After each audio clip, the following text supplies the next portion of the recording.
ഇന്നത്തെ നമ്മുടെ വീഡിയോ എന്ന് പറയുന്നത് ഗ്ലാഡിയോലസ് എന്ന് പറയുന്ന ചെടി എങ്ങനെയാണ് നമ്മൾ പാകി അതിന്റെ കിഴങ്ങ് എങ്ങനെയാണ് നമ്മൾ പാകി കിളിപ്പിക്കുന്നത് എന്നുള്ളതാണ്. ഇപ്പം നിങ്ങൾ കണ്ടുകൊണ്ടിരിക്കുന്നതാണ് ഗ്ലാഡിയോലസിന്റെ തൈകളാണ്. നമ്മുടെ സവാളയ്ക്ക് അതേപോലെ തന്നെ അതായത് അതിന്റെ രൂപസാദൃശ്യമുള്ളതാണ് ഗ്ലാഡിയോലസ് എന്ന് പറയുന്നത്.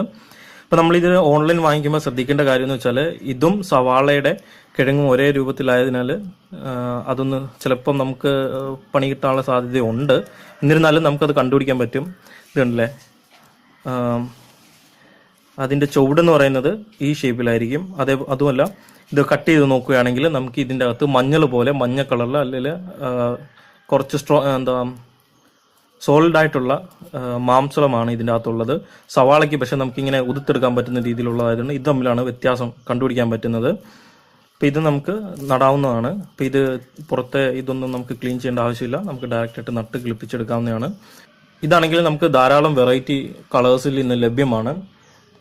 അതുപോലെ തന്നെ ഇതിൻ്റെ തൈകൾ എന്ന് പറയുന്നത് അതായത് ഈ കിഴങ്ങ് രൂപത്തിലായിരിക്കും സെയിൽ നടക്കാറുള്ളത്. കൂടുതലായും തൈകളാകുന്നതിനേക്കാളിലും നമുക്ക് സൂക്ഷിച്ചു വയ്ക്കാനും അതേപോലെ തന്നെ ഓൺലൈൻ ആയാലും ഓഫ്ലൈൻ ആയാലും സെയിൽ നടത്താനും കുറച്ചുകൂടി എളുപ്പമുള്ളത് കിഴങ്ങുകളാണ്. അതുകൊണ്ട് ഈ കിഴങ്ങ് രൂപത്തിലായിരിക്കും ഇതിൻ്റെ സെയിൽ ഏറ്റവും കൂടുതൽ നടക്കാറുള്ളത്. ഒരു കിഴങ്ങിന് ഏകദേശം 10 തൊട്ട് 20 ഇടയ്ക്കായിട്ട്, അതായത് 15-16 ആ റേഞ്ചിലേക്ക് നമുക്ക് കിട്ടുന്നതുണ്ട്. അതുപോലെ അത് കോമൺ ആണെങ്കിലാണ്. വെറൈറ്റി ആകുവാണെങ്കിൽ 20 രൂപയോളം അടുപ്പിച്ചൊക്കെ നമുക്ക് ഇതിന് വില വരാറുണ്ട്. അപ്പം നമുക്കിത് എങ്ങനെയാണ് നടുന്നതെന്നുള്ളത് നോക്കാം.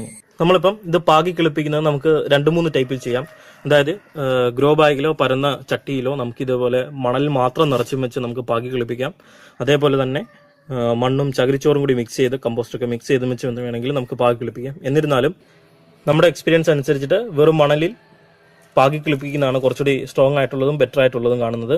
മറ്റേ ചകിരിച്ചോറ് കമ്പോസ്റ്റിനകത്തൊക്കെ വെച്ച് നമുക്ക് പാകി കിളിപ്പിച്ചുകൊണ്ട് വരുമ്പോഴത്തേക്ക് അതിൻ്റെ പ്രശ്നം എന്ന് വെച്ചാൽ ചിലപ്പോൾ ഫംഗസ് ഒക്കെ വരാനുള്ള സാധ്യതയുണ്ട്, ചിലപ്പോൾ അഴുകാനുള്ള സാധ്യത കാണുന്നുണ്ട്. അതുകൊണ്ടാണ് നമ്മൾ ഈ മണലിൽ ഇപ്പം പാകാൻ പോകുന്നത്. അപ്പം അതിനായിട്ട് നമുക്ക് പരന്ന ചട്ടിയോ അല്ലെങ്കിൽ ഇതേപോലെ ഗ്രോ ബാഗോ നമുക്ക് തയ്യാറാക്കാവുന്നതാണ്. ഗ്രോ ബാഗ് നമുക്ക് ആവശ്യത്തിനുള്ളത് മടക്കി വെച്ചതിന് ശേഷം ബാക്കിയിലേക്ക് നമുക്കിപ്പം മണ്ണ് വാരി ഇട്ട് നിറയ്ക്കാം. അപ്പം ഇത് നടുമ്പോൾ ശ്രദ്ധിക്കേണ്ട കാര്യം എന്ന് വെച്ചാൽ ഇതിൻ്റെ അടിഭാഗവും ഇത് മുകൾ ഭാഗമാണ്. ഇവിടെ നിന്നാണ് പുതിയ എത്ത് വരാനുള്ളത്. അതായത് ഒരു എത്ത് വന്നത് കാണിക്കാൻ ഞാൻ. ഇതുണ്ടല്ലേ, ഇതാണ് പുതിയ എത്ത്.